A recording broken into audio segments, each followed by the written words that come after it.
Grâce aux filles de mémoire, j'ai chanté des animaux.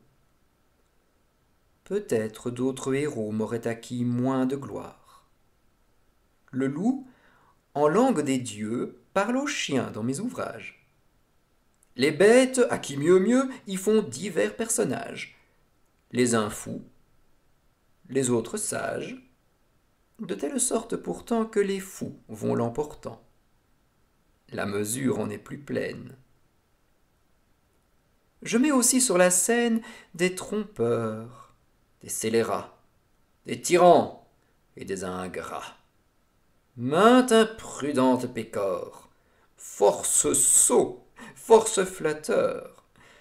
Je pourrais y joindre encore des légions de menteurs. Tout homme ment, dit le sage.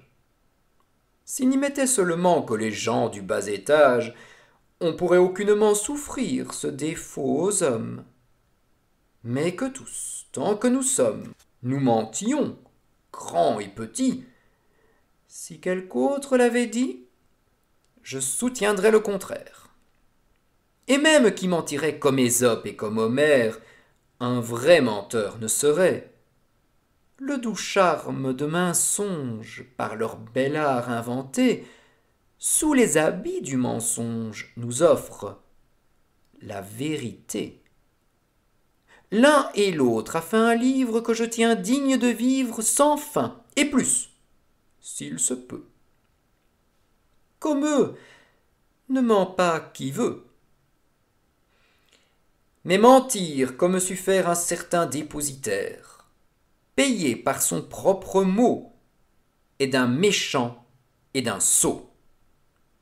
Voici le fait. Un trafiquant de Perse, chez son voisin, s'en allant en commerce, mit en dépôt un cent de fer un jour. Mon fer, dit-il quand il fut de retour. Votre fer, il n'est plus. J'ai regret de vous dire qu'un rat l'a mangé tout entier. J'en ai grondé mes gens, mais qu'y faire? Un grenier a toujours quelques trous.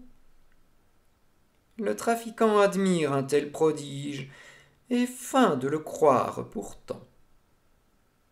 Au bout de quelques jours, il détourne l'enfant du perfide voisin.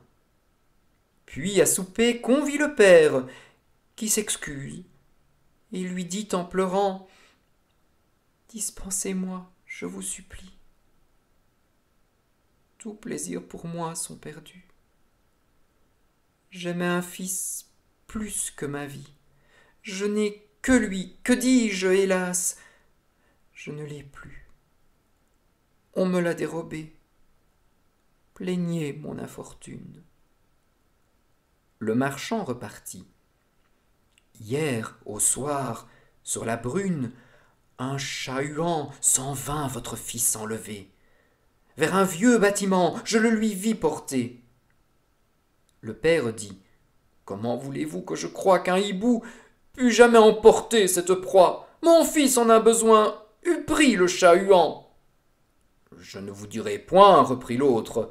Comment? Mais enfin, je l'ai vu de mes yeux, vous dis-je, et il ne voit rien qui vous oblige d'en douter un moment après ce que je dis.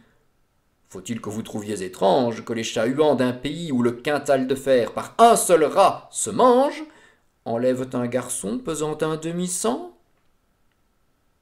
L'autre vit où tendait cette feinte aventure. Il rendit le fer au marchand, qui lui rendit sa géniture.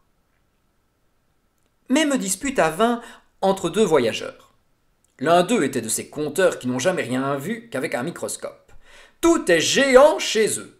Écoutez-les, l'Europe, comme l'Afrique, aura des monstres à foison. Celui-ci se croyait l'hyperbole permise. J'ai vu, dit-il, un chou plus grand qu'une maison. Et moi, dit l'autre, un pot aussi grand qu'une église. Le premier se moquant, l'autre reprit, tout doux. On le fit pour cuire vos choux. L'homme au pot fut plaisant. L'homme au fer fut habile. Quand l'absurde est outré, L'on lui fait trop d'honneur de vouloir par raison combattre son erreur. Enchérir est plus court, sans s'échauffer la bile.